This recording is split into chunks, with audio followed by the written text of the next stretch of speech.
Now, listeners, it's time to introduce my next guest on today's show. It's the one and only Mr. Chesney Hawkes. Hello. Hello, Lewis. How are you? I'm very good, thank you. How are you? Very good, yeah. Happy to be here talking to you. Yeah, I've wanted you on the show for a long time, so it's good to finally get you on.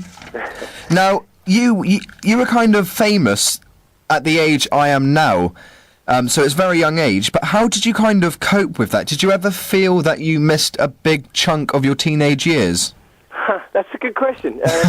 Yes, in a way, because when I was kind of doing my thing as a young pop star, travelling all over the world and everything, having a good time, I hasten to add, but I was kind of missing out on the whole kind of uni side of life. You know, all my mates were all at uni and doing all that, I never got to experience any of that. So I'd come off and have like a week off of touring or whatever it was I was doing. I'd go and see my friends at Bristol University or whatever and seeing their life, and I definitely had a little bit of a pang that. But having said that, I kind of relived that years later and, doing the kind of university circuits and fresher balls and all that kind of stuff. And so I kind of saw all that life, but just from a different angle, if you know what I mean.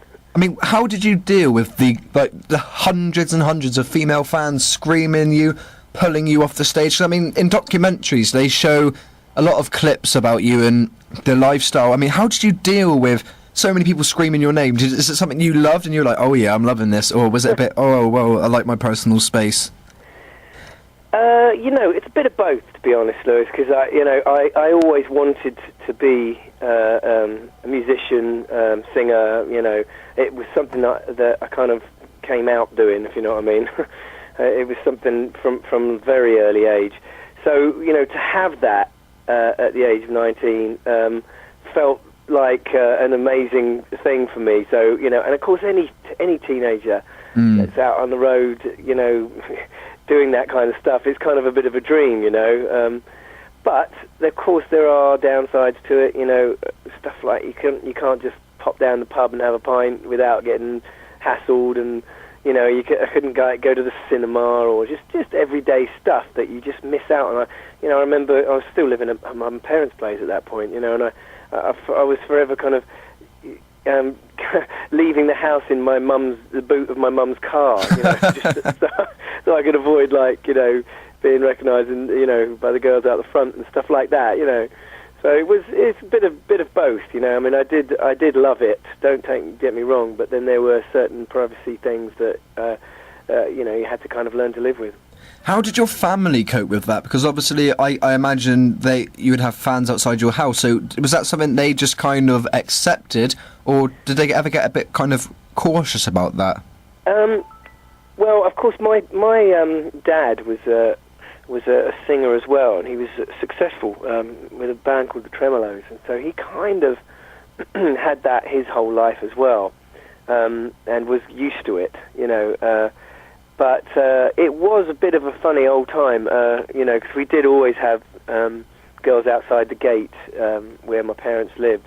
In fact, we had to build a gate, to kind of have a little bit of privacy, that was all. But my mum was lovely with the fans. All of my fans that were around in those days will attest to this. They all love her, because she was always so nice to them. She let them come in and use the loo, or go out and say hello to them, give them a cup of tea, or she was great. My mum was kind of very much a part of their lives. She was kind of helping to run the fan club, and she was writing back to people because I was on tour and sometimes couldn't really get round to those kind of things as much. And obviously your hit, The One and Only, it's a legendary song. I mean, everybody knows it. But often, I mean, you see these albums in the charts and, one-hit wonders and things like that. I mean, does that annoy you when your song is put on an album like that, or do you embrace it? Because, I mean, you've done other things, other, albums and stuff, and as a serious working musician now. So when you see one-hit wonder albums and documentaries, does that annoy you? I don't love it, I have to say, but I have to accept it and embrace it really for what it is. I mean, I would like to have had more hits. But,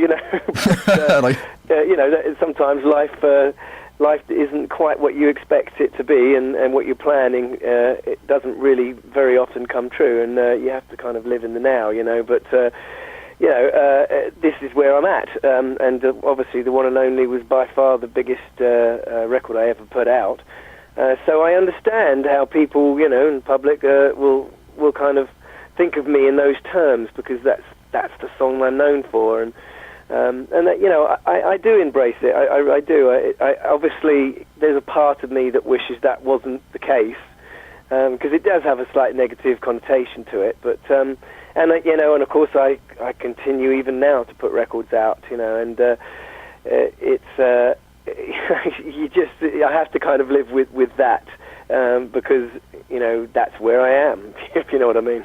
I mean, in recent kind of years, post 2000, we've seen you do a lot of kind of reality television shows, entertainment, Saturday night shows. Do you enjoy taking part in those? I mean, one that I really enjoyed was Hit Me Baby One More Time, where a lot of kind of people who had a very well-known hit would come back and perform.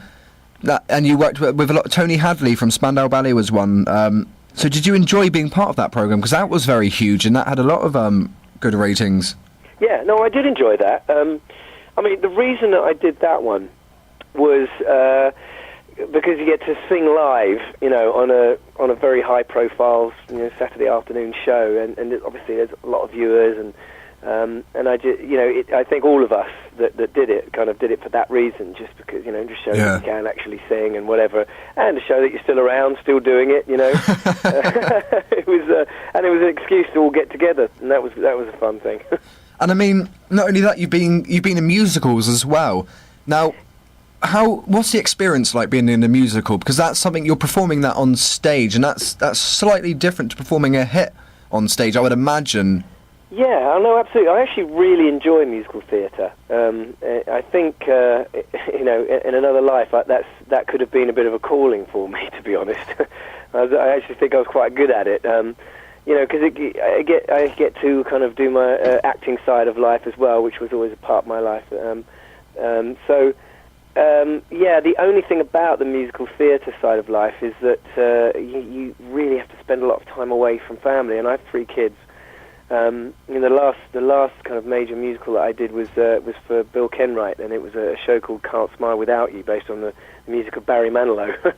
And it was on the road for 4 months, and I literally saw my kids for 1 week in 4 months. Wow. And it just broke my heart, and as much as I loved the work and I love doing that and connecting with an audience in that way, it's a very different way to doing the gigs that I normally do.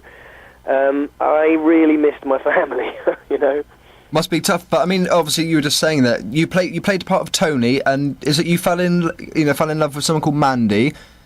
Is that right? I've done my research on this. Yeah, Lewis, I'm impressed.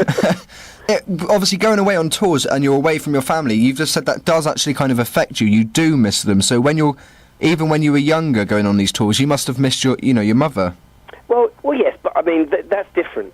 In those days, that you kind of, when you get to, it's like at your age, you don't mind kind of getting out and experiencing life and traveling and getting away from kind of that, your family unit. That's when you kind of fly the nest. I mean, so for me, that wasn't a big deal. Obviously, it was nice to come home now and again, but it's different when you're a father. Because you don't want to miss your kids growing up. So it's a very, very different thing, and anybody that's a parent will relate to what I'm saying with that. Now, I believe you have some exciting upcoming projects you can tell us about. You got a biography, is that correct, coming out? Who I Really Am?